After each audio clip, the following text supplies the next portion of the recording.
Un saludo fraterno a todos nuestros amigos y hermanos que nos sintonizan desde este canal de Conectados con el Cielo. Un canal que ha sido diseñado para difundir el Evangelio de Jesucristo a través del texto bíblico de la lección de escuela sabática. Queremos darles la bienvenida a una edición más de este programa y esperamos que pueda ser de mucha bendición, no solamente el repaso, el resumen de la lección de esta semana, sino que esperamos que cada día haya sido una bendición el escuchar la palabra de Dios a través de el desarrollo de cada día de la lección de escuela sabática. Vamos a tener una palabra de oración para dar por iniciado nuestro estudio de este día viernes. Eterno Padre que está en los cielos,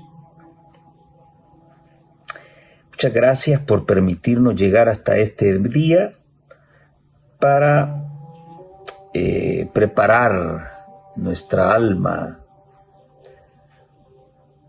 para la recepción del día de reposo. El día que usted ha señalado para comunicarse plenamente con su pueblo sin ningún tropiezo de trabajo, de diversión, todo el tiempo consagrado a su servicio.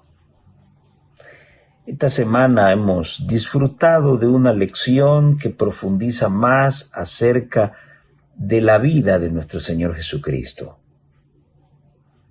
Cómo esas controversias revelan el compromiso del cielo para venir a mostrarnos el verdadero sentido del Evangelio. No somos los hombres los que le damos sentido al Evangelio. Es Jesucristo, hecho carne, quien le da vida al Evangelio, quien muestra la verdadera intercesión, el verdadero corazón del Padre. Esperamos, Señor, que esta semana haya hablado a nuestro corazón a través de estas historias que nos confirman muchos hechos que los hombres modernos tratan de negar. Como siempre imploramos la bendición de su Espíritu, que sea Él quien nos guíe y fije esa hermosa verdad que usted desea que conozcamos. En sus manos nos ponemos en el nombre de Jesús. Amén y amén. Muy bien, hemos llegado ya a la lección número 3, titulada Controversias. Y vaya qué controversias, vaya cómo contrasta la temática de estas 5 historias que hemos estudiado esta semana con la interpretación que el mundo religioso quiere darle a esa verdad bíblica. Hoy vamos a enfocarnos en 5 historias que no muestran en sí una controversia teológica.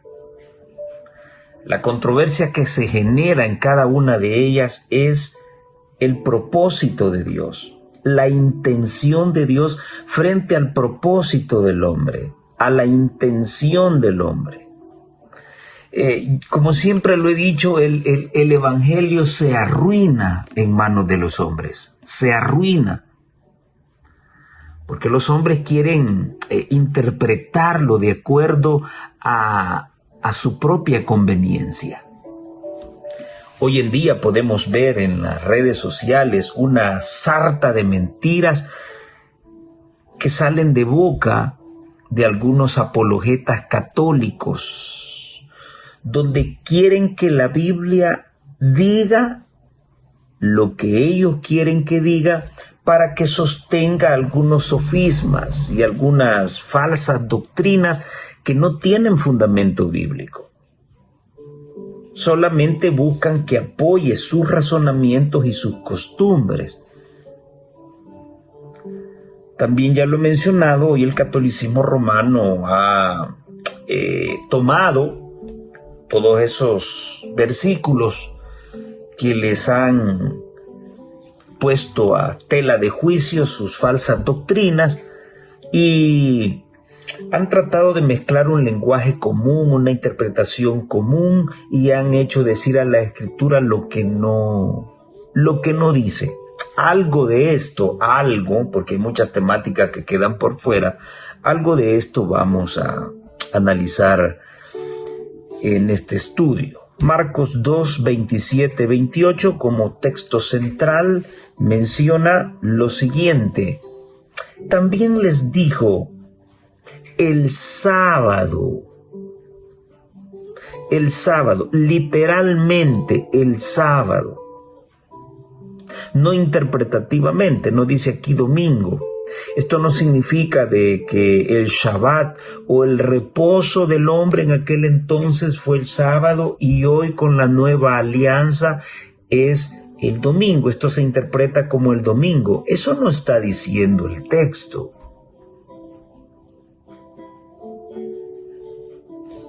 Interesante lo que vamos a mencionar ahora. El sábado fue hecho para el hombre y no al revés. El hombre para el sábado. Así, el Hijo del Hombre es también Señor del sábado. Aquel séptimo día como el séptimo día de este tiempo. Aquí no hay nuevas alianzas. Ya vamos a profundizar en esta cuestión. El autor nos hacía ver que Marcos capítulo 2, versículos 1 hasta el capítulo 3 y el versículo 6 contienen 5 historias que ilustran las enseñanzas de Jesucristo en contraste con las enseñanzas de los dirigentes religiosos. Y yo a esta situación le doy 3 connotaciones. Primeramente,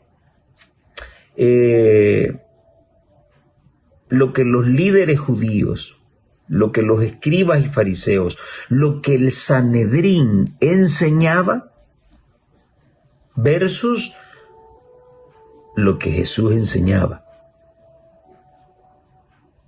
Lo que el catolicismo romano enseña frente a lo que Jesucristo a través de su palabra enseña realmente. Y por otro lado, bueno, ahí podríamos agregar no solo al catolicismo romano, sino también a los movimientos religiosos contemporáneos. Su doctrina frente a lo que realmente Jesús dijo a través de su palabra. Todos utilizan la Biblia para fundamentarse. Todos la interpretan de acuerdo a su propia conveniencia. Pero ¿qué dice Dios a través de Jesucristo y Jesucristo a través de su palabra? Y el tercer punto sería lo que la palabra de Dios dice verdaderamente y lo que la dirigencia adventista del séptimo día quiere que creamos hoy en día. Esta tiene una connotación muy ligada a lo que debemos creer y a lo que la dirigencia quiere que nosotros creamos. Lamentablemente hemos llegado a esa situación. Hablar de el falso, la falsa unción de mujeres como ancianas y pastoras. Es algo que un buen sector de la dirigencia a nivel mundial desea que creamos. La falsedad de la teoría de la última generación es otra situación que se está dando mucho en nuestro medio. Ya el sábado no es el sello de Dios. es el carácter de Dios. Son otras situaciones, lo que la dirigencia desea que creamos. Y aquí es donde nace, o una vez más se visualiza, la importancia del don profético. El pueblo de Dios siempre se debió a su palabra y a la palabra del profeta.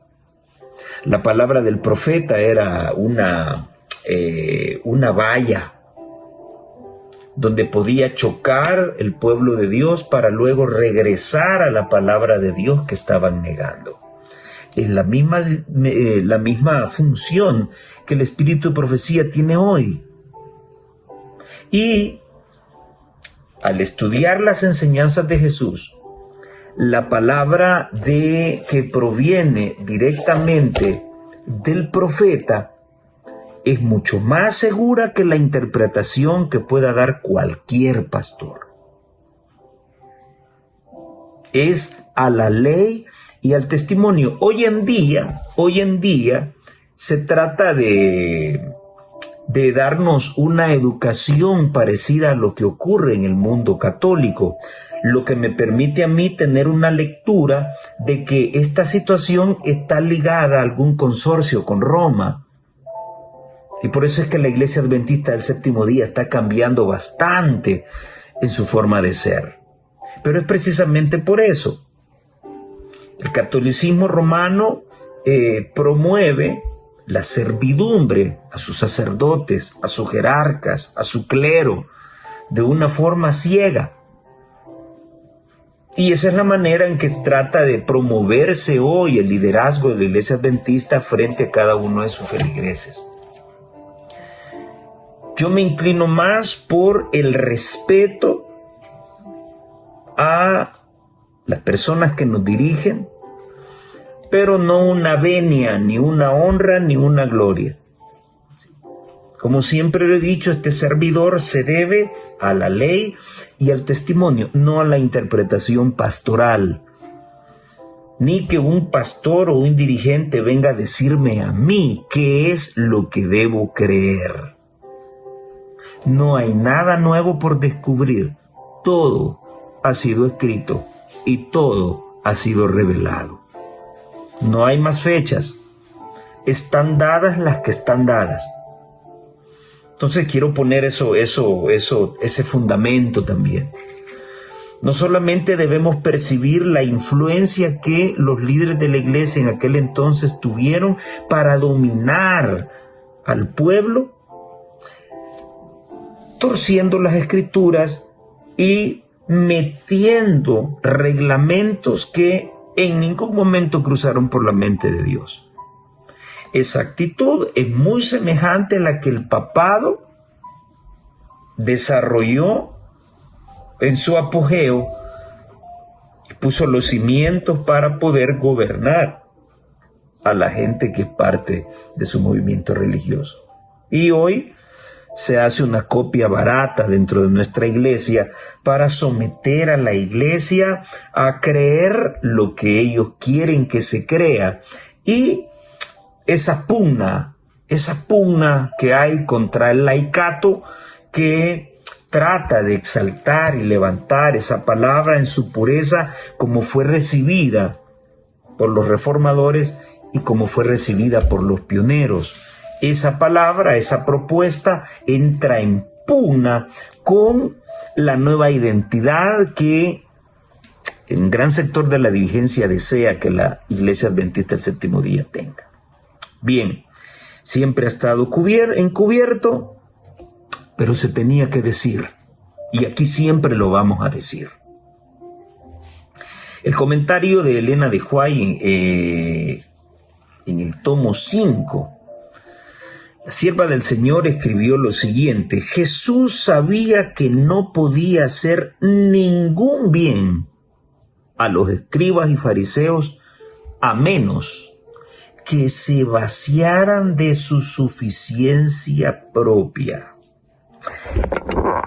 Hermano que me escuchas, yo no sé si tú te has topado con esta situación. Aquí el pastor soy yo y yo soy el que manda. Ese tipo de frases, ese tipo de pensamientos yo les llamo patadas de ahogado. ¿Por qué le llamo así? Porque cuando un ser humano no logra someter a las masas, cuando un ser humano no logra meter en la cabeza de otros ciertas ideas para dominar sus vidas, entonces se recurre a la prepotencia, a la petulancia, a la fuerza, a la persecución y a la muerte. Aquí se va a hacer lo que yo digo. Y como nosotros somos esto, aquí lo que pesa es lo que pensamos nosotros. No, señores, el evangelio no se maneja así. Somos una organización al servicio de Dios, sí, pero no somos una fábrica. No somos ni una fábrica de talentos, ni una fábrica de dominados. Somos el pueblo de Dios. Y la cabeza se llama Jesucristo. Y a Él nos debemos. Entonces, mientras exista esa prepotencia en el corazón de muchos de nuestros dirigentes, Dios no podrá hacer ninguna obra maravillosa en sus vidas e impartirla a la iglesia mientras no se quiebre esa prepotencia. Y lo mismo ocurrió en la antigüedad. Los escribas y fariseos se mantuvieron incólumes frente a su suficiencia propia. Esto lo digo porque yo soy el académico, yo soy el escolástico, yo soy el estudiado en esto, yo soy versado en esto y mi posición es la certera. No tienes tú por qué poner en tela de juicio lo que yo he dicho. Ese era el pensamiento antes. Jesús lo sabía. Él sabía que no podía hacer ningún bien a los escribas y fariseos a menos que éstos vaciaran esa suficiencia propia. Él escogió odres nuevos para su vino nuevo de doctrina, e hizo de pescadores y creyentes ignorantes los heraldos de su verdad al mundo.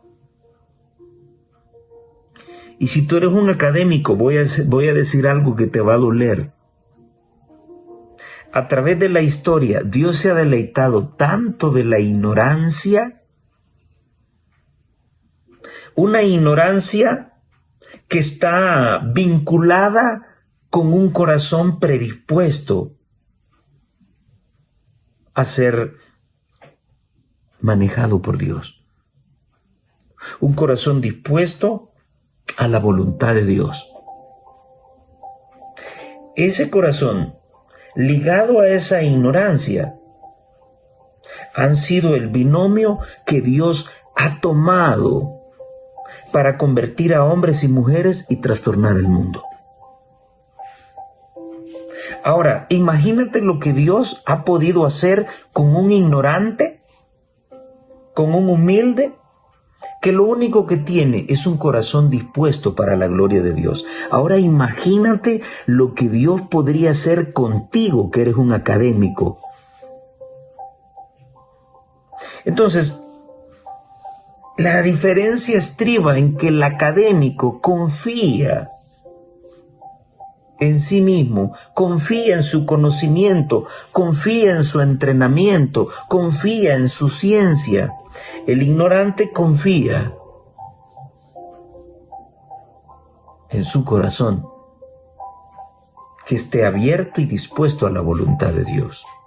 Ahora, si tú como académico tienes ese mismo latir sumado a tu conocimiento, el uso que Dios puede ser o hacer de ti es triplicado, es quintuplicado.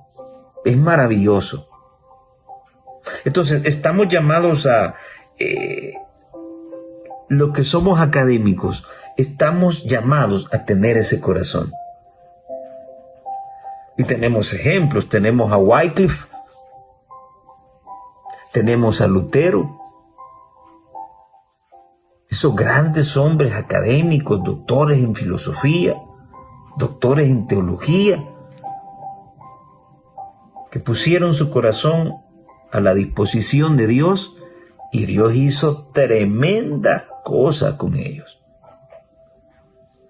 Y de igual manera mencionar hombres ignorantes como Pedro, como Marcos, Juan, cada uno de los apóstoles, que eran pescadores, eran gente humilde, pero sus corazones estaban dispuestos a obedecer a su Creador y no al hombre. Dios utilizó pescadores y creyentes ignorantes para ser los heraldos de su verdad al mundo. Y sin embargo, aunque su doctrina parecía nueva al pueblo, en realidad no era una nueva doctrina, sino la revelación del significado de lo que había sido enseñado desde el principio. Esto da a entender de que parece ser de que lo que había sido enseñado desde el principio sufrió una degeneración en algún momento del desarrollo de la historia. Y esto dio lugar a que muchas cosas parecían bíblicas, pero realmente estaban revueltas con interpretaciones egoístas por parte de los hombres. El propósito de Cristo era que sus discípulos tomaran la verdad sencilla y sin adulteraciones como la guía de su vida. Esto es sencillo. Este libro es simple. Este libro es fácil de entenderlo. Quienes lo han arruinado son los que dicen saber teología. Son los doctores en teología. Esta verdad es sencilla y no está adulterada. Si se ha vuelto compleja, si tiene adulteraciones, no es por culpa del cielo, es por culpa del corazón suficiente y egoísta de los hombres. De allí el pensamiento que cualquiera puede entender las Escrituras. Yo no necesito de la influencia de ningún teólogo para entender la palabra de Dios. Ella se explica a sí misma. Y hoy vemos al catolicismo romano exigiendo que la Biblia diga cosas que ellos quisieran que digan, pero no están allí. Por ejemplo, ¿a dónde dice, muéstrenme un versículo que diga solo la Escritura? Que diga que la Escritura es la salvación. Muchos han llegado a eso. Y que desde la niñez has sabido las Sagradas Escrituras, las cuales te pueden hacer sabio para la salvación. Vaya, señores, ahí tienen el texto. Sí, pero a veces no es suficiente.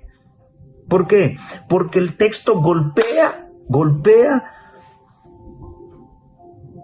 la suficiencia propia.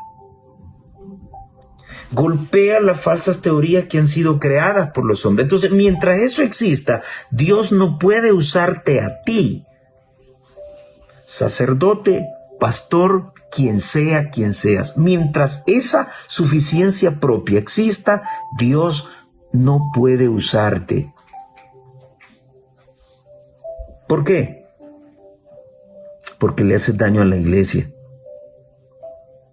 No debían añadir a sus palabras, ni dar un sentido forzado a sus declaraciones. No debían interpretar en forma mística las sencillas enseñanzas de las Escrituras, ni depender de recursos teológicos para construir alguna teoría de origen humano. Si no te ha gustado lo que te digo, pues no te molestes conmigo, solamente estoy leyendo lo que ella ha escrito. Las verdades vitales y sagradas fueron debilitadas en su significado cuando se le dio un sentido místico a las sencillas palabras de Dios, entre tanto que se le daba importancia a las teorías humanas. Y hoy en día, muchos, llamándose sacerdotes, llamándose pastores, han tomado este libro para enriquecerse. Han tomado este libro para engañar y dominar a las masas. Pero ¿cómo lo han hecho? Con la desnuda palabra de Dios, sencilla, sin adulteraciones. No, la llenaron de complejidades, la llenaron de inventos y tradiciones, y así han apartado a la gente de la palabra pura de Dios y han permitido que la gente se dedique no solamente a buscar las cosas santas, sino también a mezclarlas con secularismo. Y ahí tendrás una enorme cantidad de personas que dicen ser cristianas y andan metidas en los estadios de fútbol, andan metidas en el cine, andan metidos en los casinos, andan metidos en los lugares de diversión ¿por qué no decirlo? No ferias, los lugares que el mundo visita, los lugares en que el mundo se deleita, son los mismos lugares que la gente que dice ser cristiana está visitando. Y aquí incluyo a la mayoría de adventistas del séptimo día. Bueno, ¿qué dirá Dios de esto? Bueno, tenemos la primera controversia.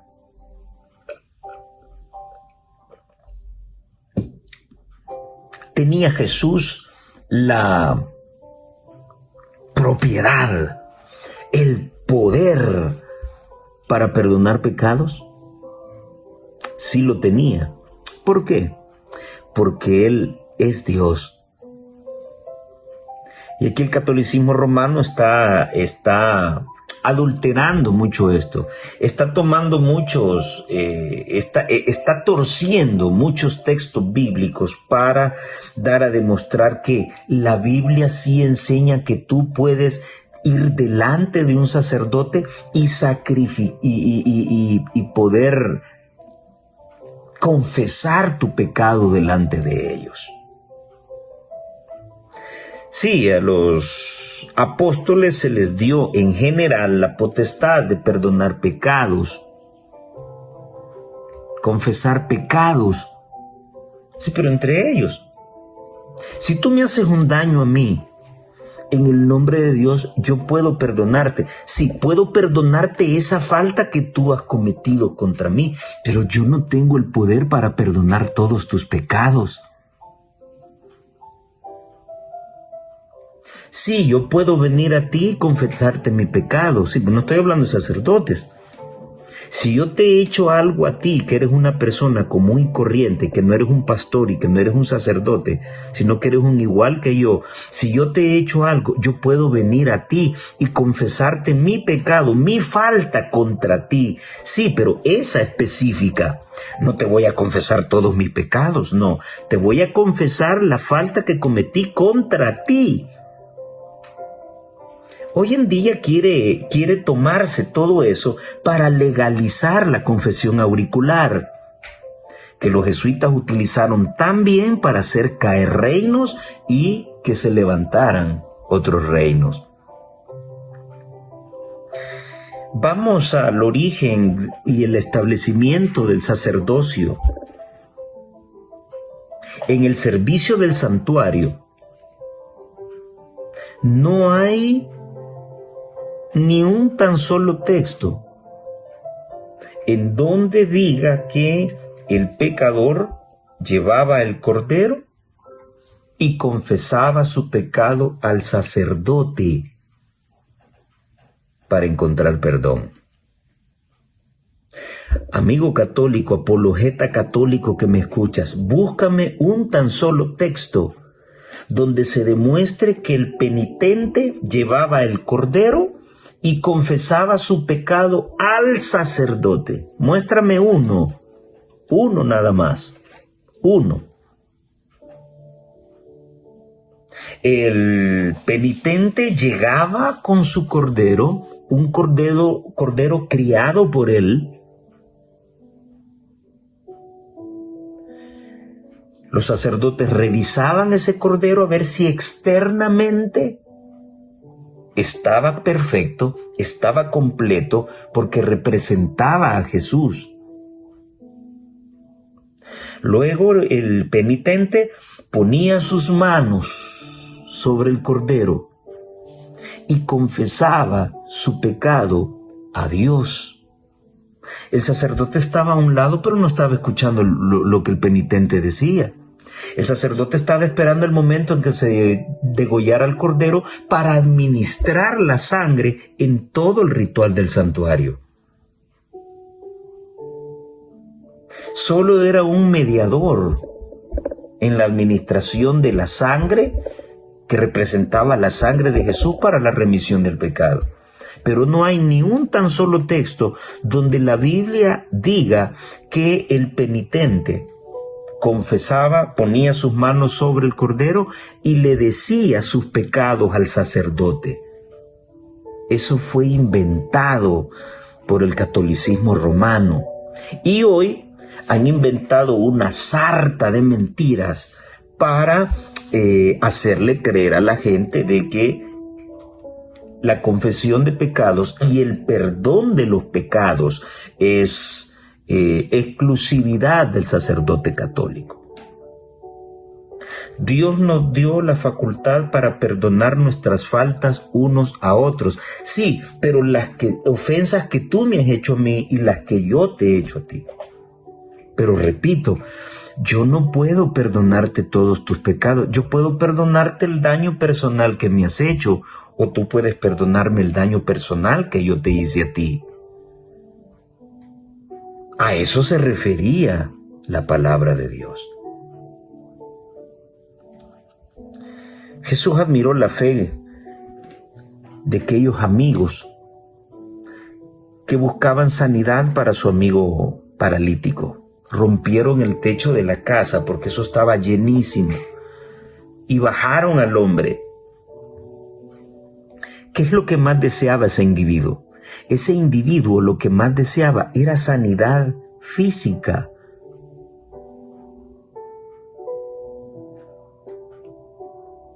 Pero Jesús había descubierto en el corazón de aquel hombre que no solamente había un deseo de sanidad física, sino que había un problema espiritual que había provocado un problema físico. Entonces, ¿qué es más fácil? Bueno, pues lo más sencillo es dar una pastillita para calmar el mal. Sí, pero estará latente. Jesús quería hacer el trabajo más difícil, abordar el problema de raíz. Y por eso el Señor lo que hace es venir y decirle: hijo, tus pecados te son perdonados.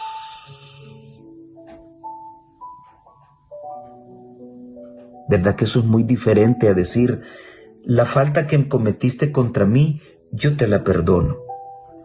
No, Jesús le está perdonando todos sus pecados, todos. Por allí estaban sentados algunos escribas, los cuales, interiorizando sus pensamientos, decían: ¿por qué éste habla así? está diciendo una blasfemia. Porque el único que puede perdonar pecados solamente es Dios. Escúchame, amigo católico. A pesar de que los escribas y fariseos andaban perdidos, pero lo que ellos cavilaban en su corazón, esto que acabo de leer, eso sí era cierto. Solo Dios tenía el poder para perdonar pecados. ¿Te das cuenta que el sacerdocio hebreo no consideraba la confesión auricular? El penitente tomaba el cordero, depositaba, ponía sus manitas sobre él y confesaba a Dios su pecado. Allá estaba el sacerdote esperando que terminara. Degollara al cordero, tomara la sangre y revisaran, luego abrían internamente al cordero y lo revisaban para ver si estaba perfecto y completo por dentro. Si no era así, se lo regresaban. Tenía que volver con otro cordero, volvían a hacer el mismo proceso, volvía a confesar su pecado a Dios. El sacerdote solo estaba esperando el cordero para administrar la sangre y revisarlo internamente para ver si podía pasar la prueba. Nada más. No era costumbre que un hombre le perdonara todos sus pecados a un individuo, a otro hombre. Por eso cuando ellos escuchan hablar a Jesús con autoridad de perdonarle los pecados a ese individuo, ellos dijeron, este está blasfemando, porque siendo un hombre,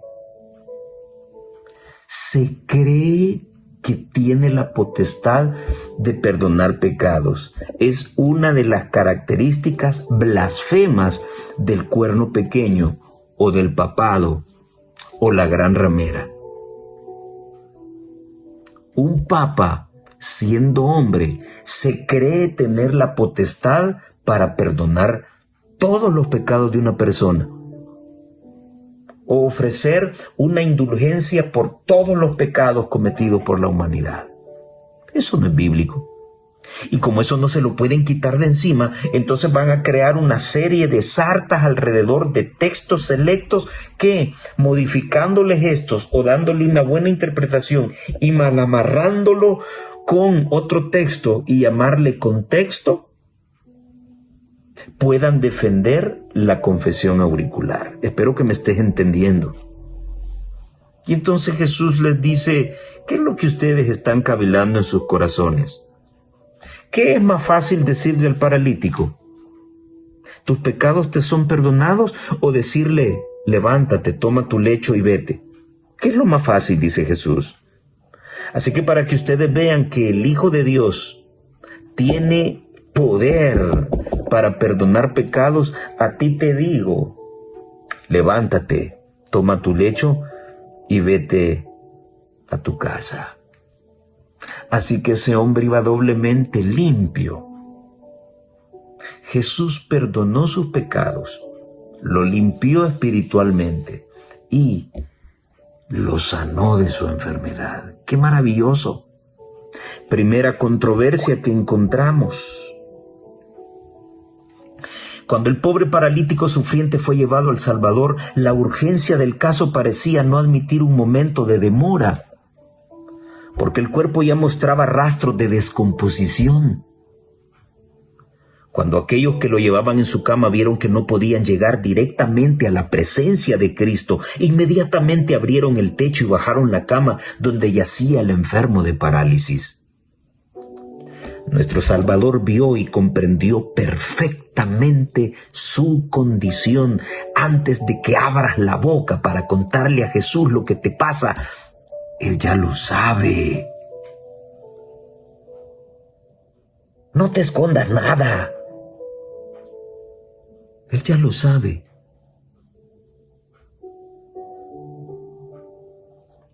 También sabía que este miserable tenía una enfermedad del alma mucho más grave que el sufrimiento corporal. Ah, querido amigo que me escuchas.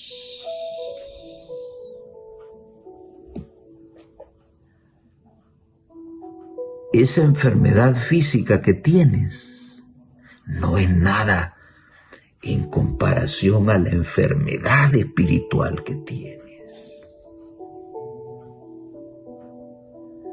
Vives acongojado, sientes que alguien te persigue, sientes que alguien te acongoja y vives nervioso, con miedo, con migraña, con dolor de articulaciones. Acércate a Dios y pídele perdón por tus pecados y verás cómo tu cuerpo comenzará a sanar.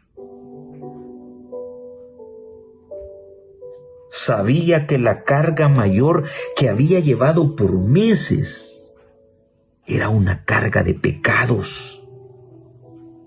La multitud esperaba en el suspenso más absoluto para ver cómo Cristo trataría este caso aparentemente tan desesperanzado, y se asombraron al oír las palabras que cayeron de sus labios. Ten ánimo, hijo, tus pecados te son perdonados. Estas eran las palabras más preciosas que podían llegar a oídos de ese enfermo sufriente, porque la carga de pecado había caído tan pesadamente sobre él que no podía encontrar el menor alivio. Cristo levantó la carga que lo oprimía tan abrumadoramente.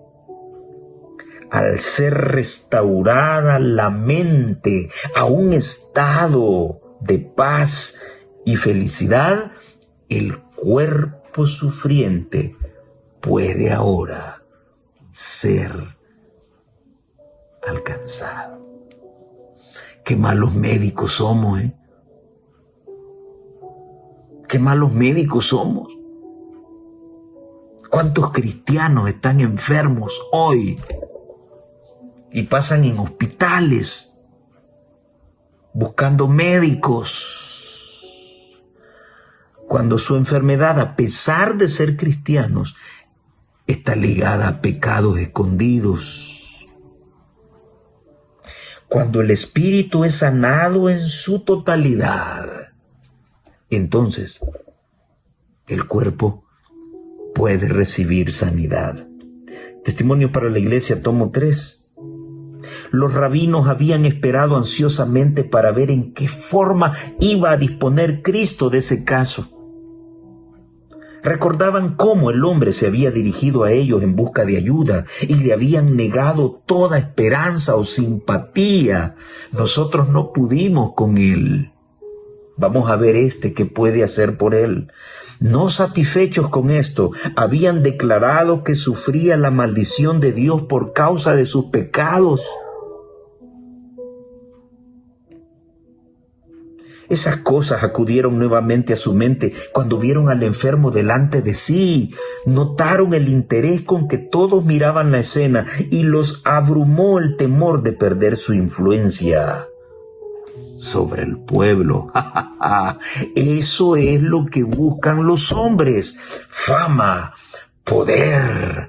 Y si nosotros hemos rechazado, nosotros hemos condenado, nosotros hemos desahuciado, vamos a ver qué es lo que puede hacer con aquello que nosotros ya resolvimos. Sí, pero tenían miedo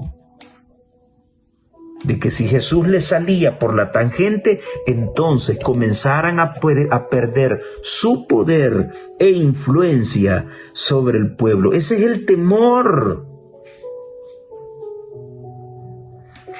Y no solamente ese es el temor para el católico y para el evangélico, ese es temor también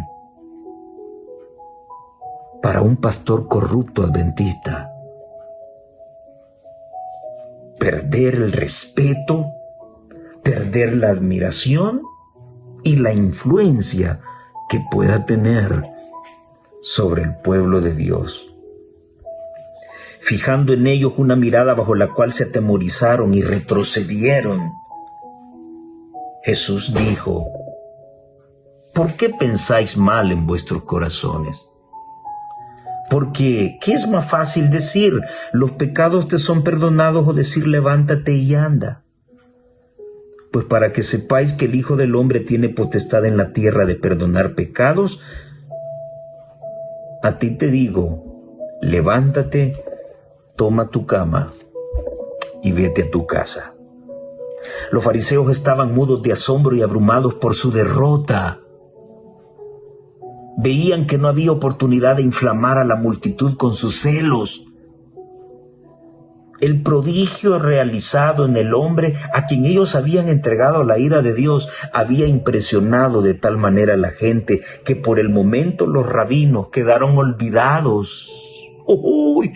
¡Cuánto es el temor del corrupto! Que el pueblo ya no le haga caso. Por eso ahí andan señalando de disidentes a un montón de gente que no tienen nada que ver. Sí hay disidentes dentro de la iglesia. Pero hay otros que les dicen sus verdades. Como el corazón no está dispuesto para cambiar. Porque ¿quién es este para que me esté diciendo que soy corrupto, que debo que cambiar? Entonces, ahí viene el temor. Y hay que usar el perjurio, la difamación, la mentira. Hay que hacer cosas tontas, escritas, para tildar de disidentes a aquellos que están en contra y no a favor de la corrupción. Lo mismo de antaño, lo mismo que vemos hoy en todas las iglesias, incluyendo las nuestras. Los rabinos fueron olvidados. Ya no les importaban sus sofismas, ni sus excusas, ni sus argumentos. Ahora, el hombre Jesucristo tenía la atención del auditorium. Vieron que Cristo poseía un poder que ellos habían atribuido a Dios solo. Sin embargo, la amable dignidad de sus modales estaba en marcado contraste con el porte altanero de ellos. ¡Wow! La altanería siempre metida en la vida del líder. La altanería del Sanedrín puede percibirse en la vida de muchos ministros adventistas. Ya no digamos de sacerdotes católicos y pastores de otras denominaciones. Los nuestros no se escapan de esa altanería. Que en auditorios de gente humilde, de iglesias en el campo, aquí el que manda soy yo. Que lo diga enfrente de un montón de académicos, de profesionales, eso no se va a oír.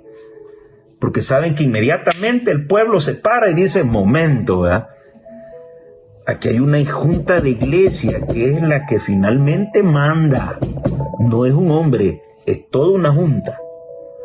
Allá en los pueblos, en los cantones, allá sí le lavan la cabeza a la gente.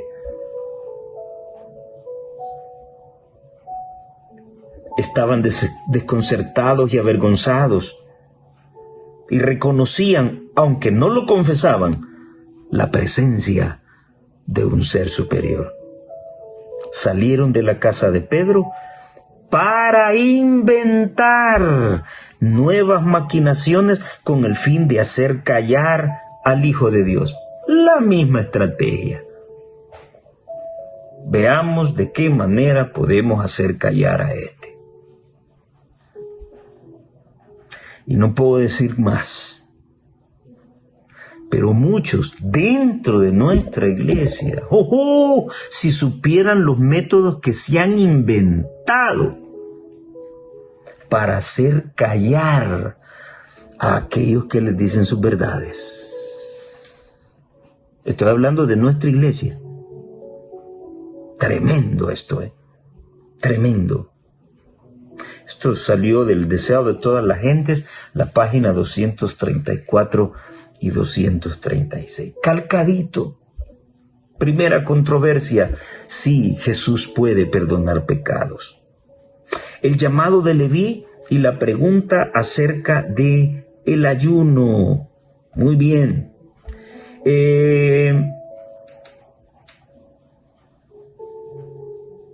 Jesús se sentó sentaba a la mesa con publicanos y pecadores. No, el Sanedrín no. Ellos eran hombres pulcros, iluminados, santos varones, ungidos de Jehová. Ya han oído todos esos títulos, ¿no? Dios guarde que usted le fuera a decir perro mudo. Cuidado. Eran una casta especial. Era una vergüenza sentarse a comer con publicanos y pecadores. Los publicanos, que eran mismos judíos que cobraban impuestos y se aprovechaban de sus propios hermanos porque se enriquecían pidiéndole más dinero al que tenían que pedirles. Eran gente aborrecible. Ahora este mismo Jesús, que tiene el poder no solamente para sanar, sino para perdonar pecados, ahora estaba comiendo con los más detestables de la sociedad. Y él sabía muy bien que el Sanedrín, los líderes de la iglesia, los que habían estudiado para poder administrar las cosas sagradas, se estaban comiendo a Jesús, y él lo sabía muy bien. Pero nuevamente Jesús da una sarta al egoísmo, a la egolatría y a la petulancia, y entonces les dice, bueno, los sanos no tienen necesidad de ir al doctor, ¿o sí? No. Así que yo no he venido aquí a buscar a sanos, yo he venido a buscar enfermos. Yo he venido a buscar a lo que ustedes odian. No he venido a buscar a lo que ustedes aplauden. Ahora contéstanos una cosa. ¿Y por qué los discípulos de Juan y los de los fariseos ayunan y tus discípulos no ayunan? A ver. Le dice Jesús, es que los que están de bodas se van a poner a ayunar.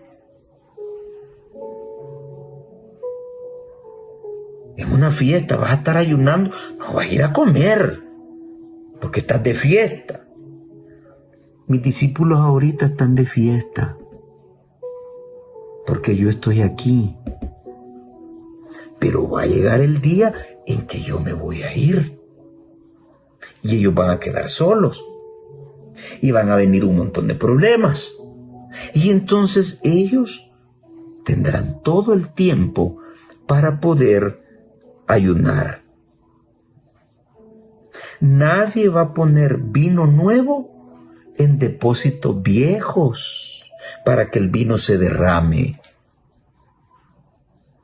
El vino nuevo vamos a echarlo en recipientes nuevos. Qué maravillosa enseñanza, que se contrasta con lo que el sabio Salomón dijo. Hay tiempo para todo. En los escribas, fariseos y gobernantes, Jesús no encontró los odres para su vino nuevo. Qué triste. Qué triste que pasé tantos años estudiando teología. Soy un pastor y que se diga que Jesús no encontró en mi vida un odre nuevo. Qué frustrante. Ser un anciano de iglesia por años y que se diga de que Jesús no ha encontrado en mí un odre nuevo. Qué vergüenza tan grande saber de que como líder de iglesia, de cualquier departamento, se diga de que Jesús no puede encontrar en mi vida un odre nuevo para guardar vino. ¿Cuál es el resultado de esto? ¿Cuál es? Se vio obligado a apartarse de ellos y acudir a hombres humildes, cuyos corazones no estuvieron llenos de envidia, codicia y justicia propia. ¡Qué tremendo! Los tres ingredientes que nunca faltan en el corazón de un mal líder o de un líder corrupto: envidia, codicia y justicia propia. Los humildes pescadores obedecieron el llamamiento del Maestro Divino, en tanto que los escribas y fariseos rehusaron ser convertidos. ¿Qué te motivó a ti a ser un ministro del Evangelio? ¿El billetío que podía ganar? ¿O realmente apacentar y cuidar al pueblo de Dios? Son dos cosas muy diferentes, muy diferentes. ¿Qué es lo que te ha motivado a ti a ser anciano de iglesia o líder de iglesia? ¿Algún interés en especial? ¿En servirle a Dios o servirle a los hombres? ¿Qué? ¿Sacarle el trabajo al pastor? Para que te den un diploma, un bolsón, una camisa, una corbata. Aunque sabes tú que estás cumpliendo la voluntad del hombre, pero no la de Dios. ¿Qué es lo que te ha motivado? Los discípulos de Jesús eran indoctos y estaban lejos de poseer un carácter perfecto cuando Jesús los invitó a unirse con él. Pero estuvieron listos a aprender del maestro más notable que el mundo jamás conociera. Eran hombres verdaderamente convertidos y se transformaron en los nuevos odres en los cuales Jesús pudo derramar el vino nuevo de su reino. Exaltada Jesús, página 253. Tu pastorado será poderoso a medida que estés dispuesto a aprender de Jesús. Tu ancianato será poderoso. Como líder de departamento serás poderoso a medida que tu corazón esté dispuesto a aprender de Jesús. ¡Qué lindo! ¡Qué lindo! Jesús es la piedra angular. Jesús es el centro de tu ministerio. Jesús es la razón de ser de tu liderazgo. Nadie más. Ni tu codicia, ni tu envidia, ni tu justicia propia debe estar de pie en tu liderazgo. Deja que Jesús lo quiebre. Aprende de él y serás un gran pastor. Serás un gran anciano, serás un gran líder. Y la gloria de Dios estará sobre ti. Luego llegamos a la lección que nos habla de el Señor del sábado. Yo siempre tengo esta pregunta. Y claro, hoy en día se han buscado una sarta de mentiras y sofismas para torcer la respuesta. Si Jesús sabía, y creo que ya lo había dicho acá, si Jesús sabía que al morir en la cruz,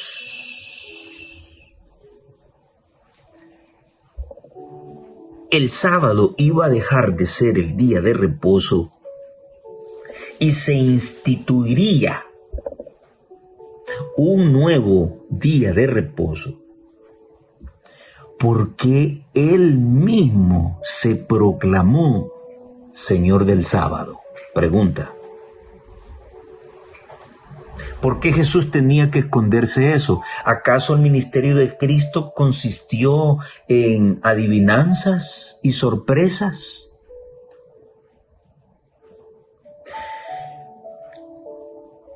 Siempre pido argumentos contundentes con respecto al domingo. Eso de que a partir de la muerte de Jesús, la nueva alianza incluiría un nuevo mandamiento. No, momento. Esa es una interpretación. Esa es una interpretación. Y esto va para ti, amigo católico y evangélico. Yo quiero una prueba contundente, así como Él lo dijo. El Hijo del Hombre es Señor del día de reposo. Contundente. Es Señor del Shabbat. Una prueba contundente así quisiera yo con el domingo. Pero yo lo que escucho siempre de boca de curas y de pastores evangélicos es interpretaciones. No es que mire, es que a partir de la muerte de Cristo, el día de reposo cambió del sábado al domingo. ¿Dónde está eso? ¿Por qué cuando Jesús dijo un mandamiento nuevo os doy? Jesús fue contundente. Un nuevo mandamiento. Que os améis los unos a los otros. Jesús fue contundente, fue directo. ¿Por qué no fue directo con el día de reposo y dejó esto a interpretación humana? Otros dirán, oh sí, es que ya a partir de Cristo tenemos un nuevo Shabbat. Momento. Veamos el contexto. El sábado es el único día que tiene nombre. Todos los demás días son llamados por su número ordinal. Primer día, segundo, tercero, cuarto, quinto y sexto. El sábado tiene dos. Tiene el ordinal, que es el séptimo, y Shabbat, que significa reposo. Que el nombre sábado está vinculado con Saturno y eso, pues esa ya es una invención humana. Dios es contundente y habla del Shabbat, del reposo.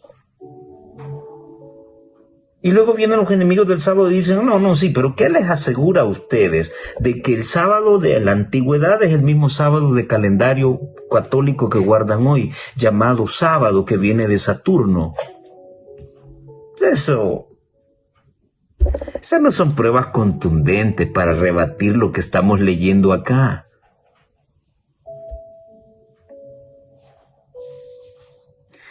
Un día de reposo era cuando los discípulos pasaron con Jesús cerca de un sembrado y comenzaron a arrancar espigas. Entonces los fariseos comenzaron a decir, mira lo que estos están haciendo en sábado, porque eso está prohibido hacerlo. ¿Dónde está eso? ¿Dónde está eso? Esa era una regla que ellos se habían inventado alrededor del sábado. Debías caminar tantos pasos. Y ellos habían estipulado qué cosas podías hacer en sábado y qué no. El mandamiento es contundente. Jesús les dice, bueno, y si una oveja de ustedes se va a una barranca y es día de reposo, ¿la van a dejar morir? ¿No irían ustedes a rescatarla? El sábado fue hecho para hacer cosas buenas en ese día. Fue hecho para el hombre. Para ministrar al hombre. Para predicar la palabra. Para comprarle medicina a un enfermo. Para pagarle una consulta a un enfermo. ¿Sí? Para dejar de ir a la iglesia ese día, agarrar a un enfermo, llevarlo al hospital y pasarme con él todo el día en el hospital, aunque fuera sábado. El sábado fue hecho para eso. pero si no voy a la iglesia me siento mal. ¿Por qué nunca dices, si no voy a predicar me siento mal también?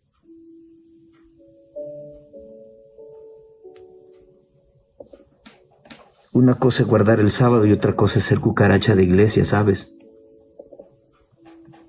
Cuando eres cucaracha de iglesia, corres el riesgo de que tu matrimonio se destruya.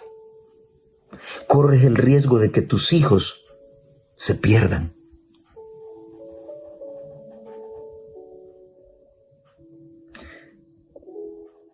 Pero cuando el sábado se convierte en una bendición para otros, todo se fortalecerá en tu vida. ¿Para quién trabajas el sábado? ¿Cuál es tu afán el sábado por llegar temprano? ¿Cuál es tu anhelo de que llegue el sábado temprano? ¿Para lucir el gafete que dice diácono? ¿Para lucir el gafete que dice anciano? ¿Para lucir tu mejor ropa? ¿Para dirigir un programa y convertirte en un árbitro y que a tal hora debe estar esto y esto debe estar esto y lo otro y viene aquí y viene acá y vamos para allá? ¿Disfrutas realmente el día de reposo? Tú y yo no somos señores del sábado. El sábado fue hecho para nosotros. Y aquel que es su Señor fue el que creó el día de reposo.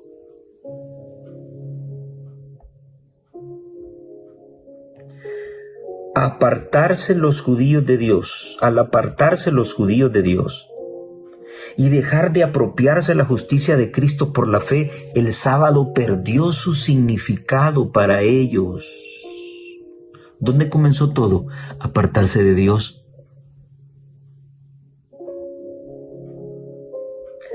¿Sabes que hay ancianos de iglesia que han estado con la otra, que no es su esposa, en la semana? ¿Y en sábado han estado liderando?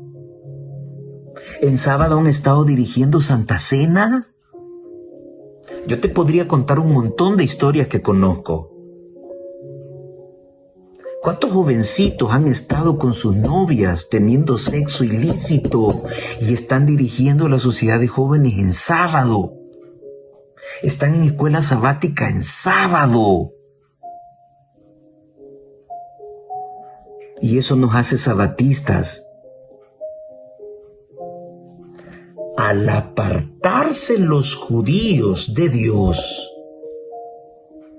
y dejar de apropiarse de la justicia de Cristo por la fe, el sábado perdió su significado.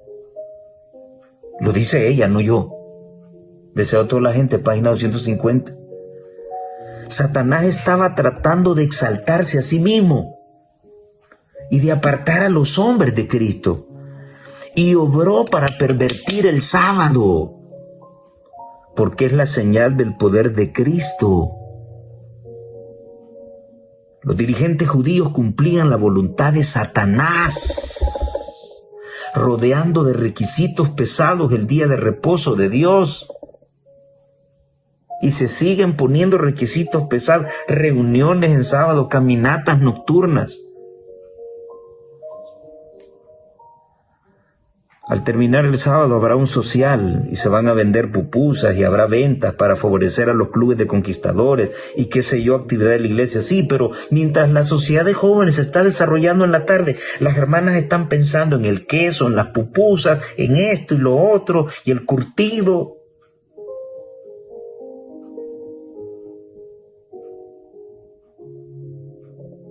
¿O no es cierto? En la caminata nocturna muchos chicos van hablando de sexo. Van pensando en la chica bonita que les gusta. Van hablando de fútbol, y que la Euro, y que la Copa América.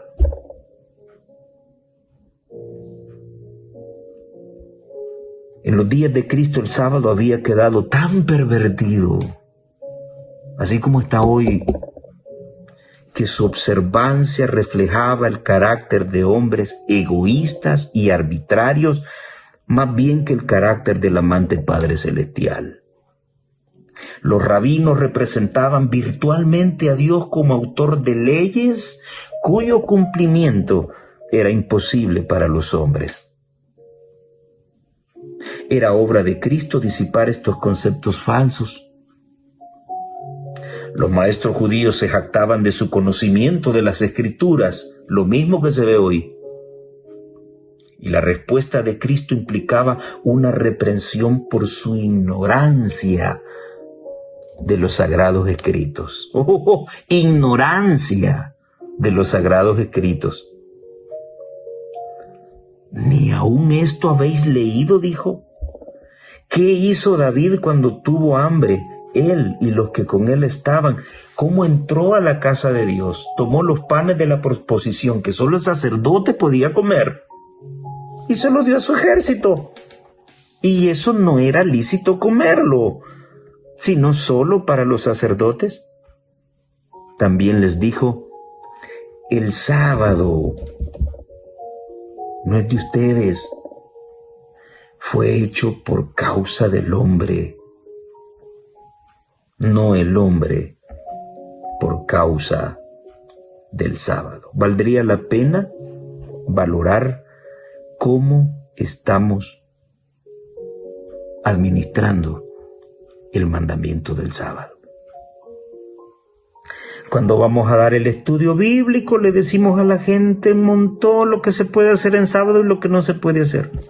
Y cuando llega a la iglesia, comienza a ver todo lo que le dijiste que no se podía hacer, lo ve dentro de la iglesia. Y entonces dice la gente: mintieron. Tengamos cuidado. Tengamos cuidado. Mi vida debe estar alineada con el mensaje que estoy predicando. Yo podría decir con toda propiedad y autoridad que el sábado no es día de la familia. Cada quien está disperso.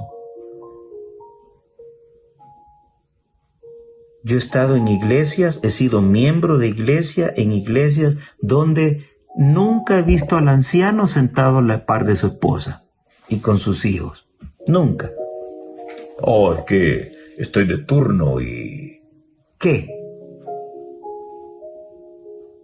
Estás en el cuarto pastoral platicando boberías, en lugar de estar con tu esposa, con tus hijos, sentados dentro de la iglesia, disfrutando el programa. Oh, no, eso es para el pueblo. Mi conocimiento teológico y eso, pues yo... Ya es tiempo de romper eso. El sábado es para todos. El sermón que el pastor va a dar el sábado es para todos, también para los ancianos.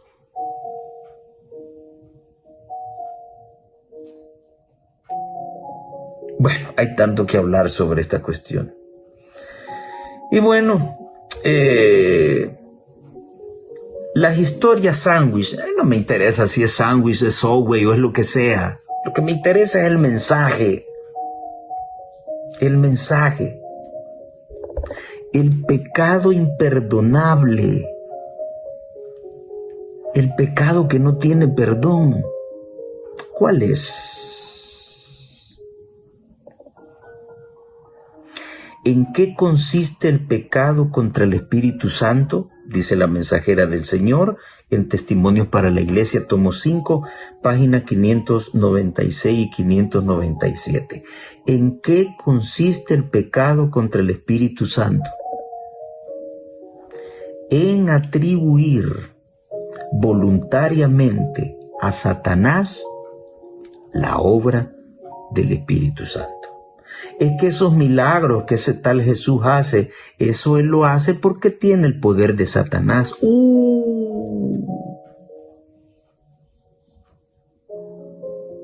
Y mira qué más significa ese pecado imperdonable. Cuando Cristo estaba sobre la tierra, la gente se agolpaba para escucharlo.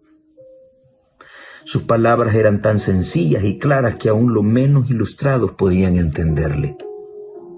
y sus oyentes lo escuchaban embelesados. Esto enfurecía a los escribas y fariseos. ¿Te has topado con esas historias hoy en día? ¿Que el laico predica mejor que el pastor? ¿Que el laico sabe más profecía que el pastor?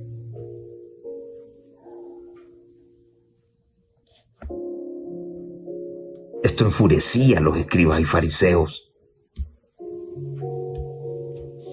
La gente está más embelecida con lo que está predicando el anciano que con lo que predica el pastor. O la gente está más embelecida con el que el muchacho está diciendo que lo que predica el anciano.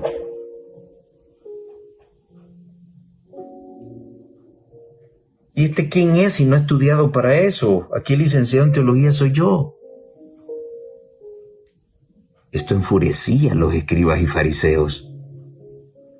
Estaban llenos de envidia, porque la gente escuchaba tan atentamente las palabras de este nuevo maestro, y se propusieron quebrar su poder sobre la multitud. Comenzaron atacando su carácter, diciendo que había nacido en pecado y que echaba fuera a los demonios por medio del príncipe de los demonios. Así se cumplieron las palabras: me aborrecen sin causa, según Salmo 69:4. Los dirigentes judíos difamaron y persiguieron a aquel que es señalado entre 10,000 y todo él codiciable. Nadie se endurece tanto como aquellos que han despreciado la invitación de la misericordia y mostrando aversión al Espíritu de gracia. La manifestación más común del pecado contra el Espíritu Santo consiste en despreciar persistentemente la invitación del cielo a arrepentirse. Cada paso dado hacia el rechazamiento de Cristo es un paso hacia el rechazamiento de la salvación y hacia el pecado contra el Espíritu Santo.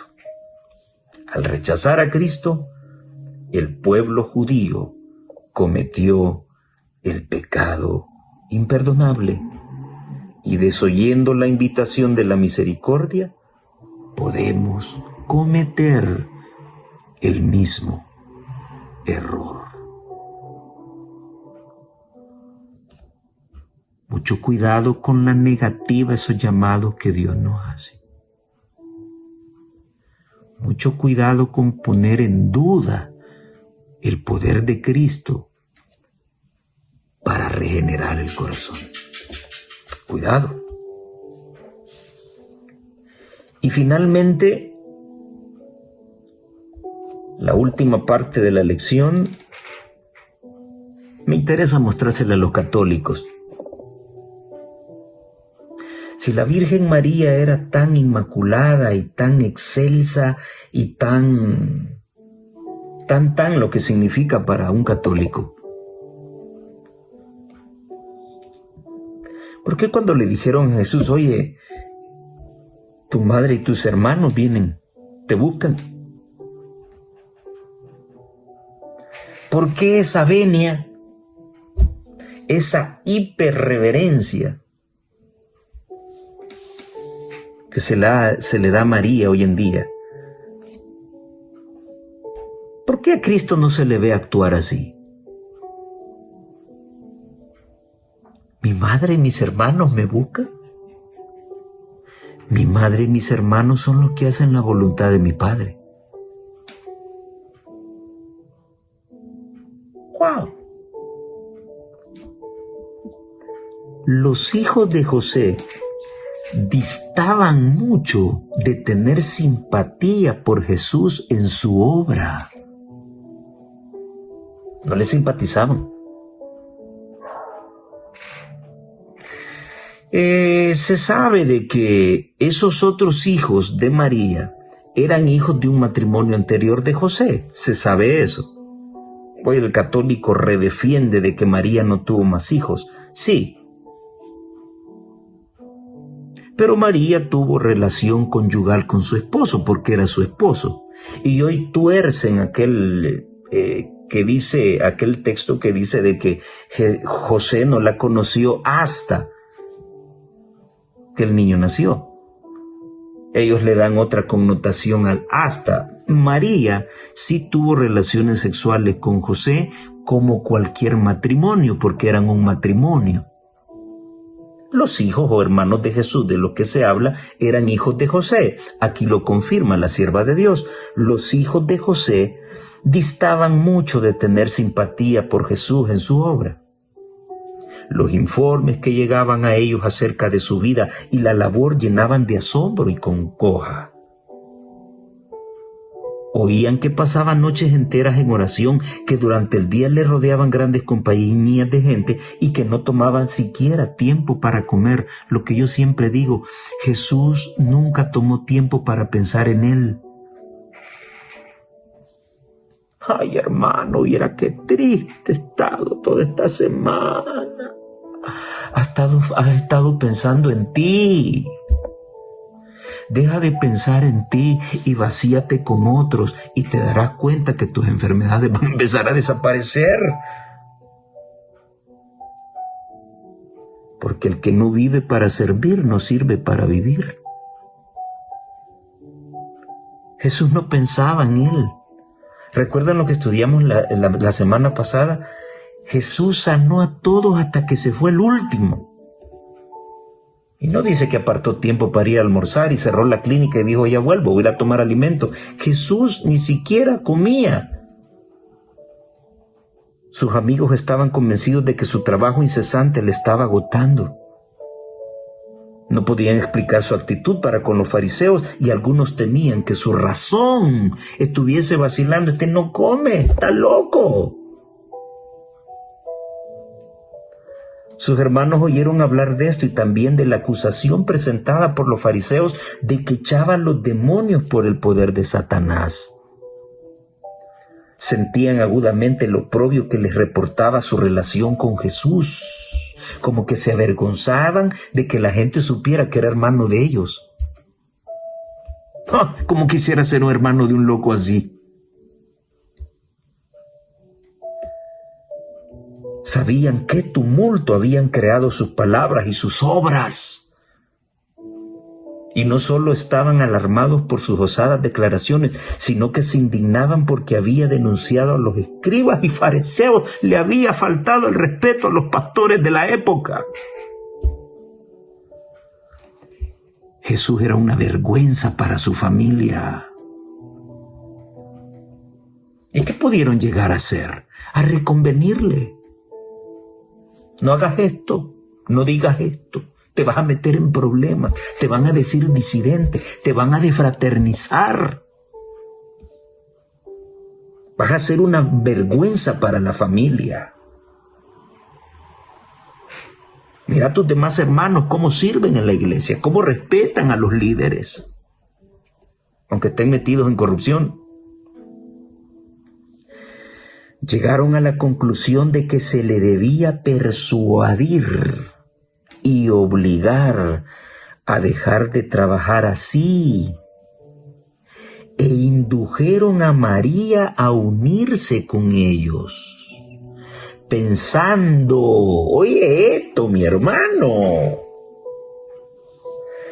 pensando que por amor a ella podrían persuadirle a ser más prudente.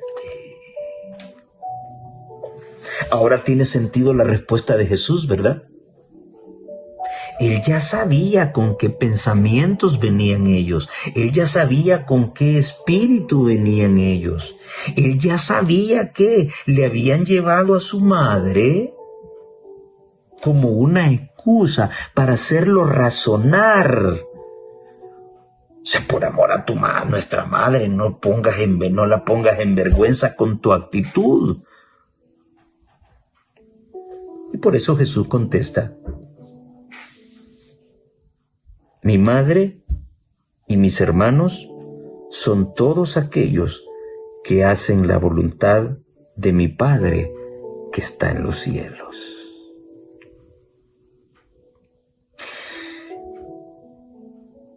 Qué maravilloso es Jesús. Siempre he deseado ser un líder como él. Siempre han sido fallidos mis métodos, pero sigo admirando a Jesús como líder. Cada vez que leo sobre él, me convenzo más que era un campeón. ¿Te imaginas no solamente tener en contra a los líderes de la iglesia, a mucha gente que quiso hacerle daño, sino que también tenía en contra a su familia?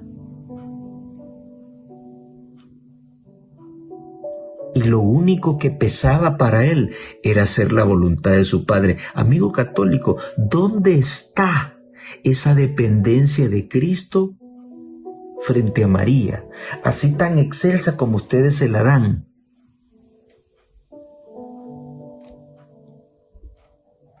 Mi madre y mis hermanos son los que hacen lo que mi Padre dice. Punto.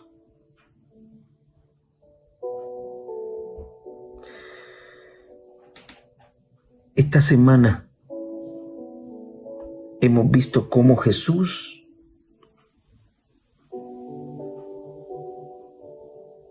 puso tropiezos en la falsa teología de los líderes de la época. ¿Con qué puso tropiezos? Con la verdad, no con sofismas. Él decía, yo soy el Hijo de Dios, y era el Hijo de Dios, y es el Hijo de Dios. Yo perdono pecados, y lo hacía porque es Dios. Yo soy Señor del sábado, no de otro día.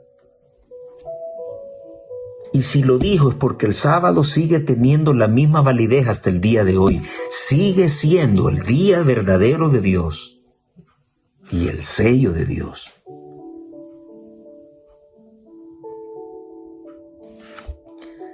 Nada apartó a Jesús de su obra. Nada ni nadie. Se mantuvo fiel a su Padre y mantuvo fidelidad a la verdad. Tarde o temprano, te tocará sacar el pecho por esta verdad. ¿Lo vas a hacer? ¿O vas a sufrir el temor de los que te acusan, de los que te señalan, de los que te difaman? Yo tengo una consigna: si la verdad está de mi parte, no me importa lo demás. No me importa, no me interesa. Nunca le he tenido miedo a una desfraternización, nunca. Nunca. Yo me valgo a esta verdad. Hay un evangelio que a mí me enseñaron. Hay un adventismo que a mí me lo enseñaron y que contrasta muchísimo con el adventismo de hoy, muchísimo con lo que se enseña hoy en la iglesia. Yo seré fiel a ese adventismo que conocí, no al actual, al que conocí. Y mi deseo siempre ha sido que mi pueblo vuelva a ese adventismo que yo conocí. Le llamen como le quieran llamar, pero hay un dicho que dice, vale más viejo conocido que nuevo por conocer. Tú y yo nos debemos a una verdad llamada Jesucristo. No te debes a un pastor, no te debes a un dirigente. Ahora, si ese pastor y ese dirigente suspiran la misma verdad en la que tú crees, excelente, adelante. Pero si se está predicando otro evangelio, aunque se nos diga que es de ángeles, si es contrario a la verdad que yo conocí hace 42 años, lo siento mucho, pero en mí van a tener a un gran opositor. Yo creo que es tiempo de tomar decisiones. Defendamos esta palabra aún a costa de nuestras vidas. Que esta lección que habla de Jesús, de cómo reaccionó Jesús frente a tantas eventualidades, sea la inspiración que le dé aliento a tu vida cristiana. ¿Estás siendo perseguido? ¿Estás siendo señalado? ¿Te sientes desanimado? ¿Ya no quieres ir a la iglesia? Toma ánimo en Jesucristo, el campeón de campeones, y tu vida espiritual tendrá un cambio rotundo que iluminará a todos aquellos que te rodean. Que el Señor te bendiga en gran manera. Nos vemos en la próxima.